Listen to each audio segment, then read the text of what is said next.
शक्तीपीठ महामार्गाला 12ही जिल्ह्यातून विरोध आहेच।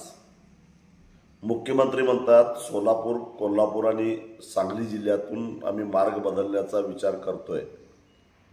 मुख्यमंत्री महोदयांना मला एवढंच सांगायचं आहे की हा रस्ताच मुळात अनावश्यक आहे। त्याला समांतर असणारा रस्ता पूर्ण क्षमतेने वापरला जात नाही आहे। महाराष्ट्राला कर्जाच्या खाईत लोटणारा हा रस्ता आहे, त्याची काही गरज नाही आहे। त्याच्यामध्ये मोठा भ्रष्टाचार होतोय। त्यामुळे एकतर हा रस्ताच रद्द केला पाहिजे असं 12च्या 12 जिल्ह्यातल्या शेतकऱ्यांचं ठाम मत आहे।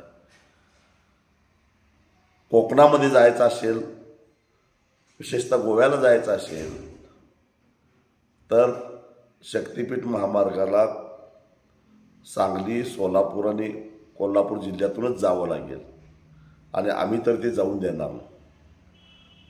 एकतर जमिनी कमी आहेत, बागायती जमिनी आम्ही देणार नाही, शिवाय महापुराचा धोका आहे आणि सिंधुदुर्ग जिल्ह्यामध्ये हा इको सेन्सिटिव्ह झोनमधून जातो।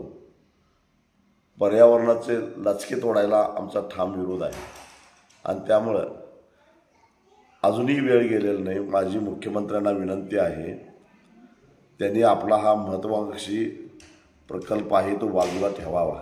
अजून बरीच क्षेत्र आहेत, त्या ठिकाणी काम करा। तुमच्याकडे पैसा नाही, कर्मचाऱ्यांचे पगार देत नाही, ठेकेदारांची बिलं देत नाही, कशाला शक्तीपीठ महामार्ग कर्ज काढून करताय, एवढंच माझं म्हणणं आहे।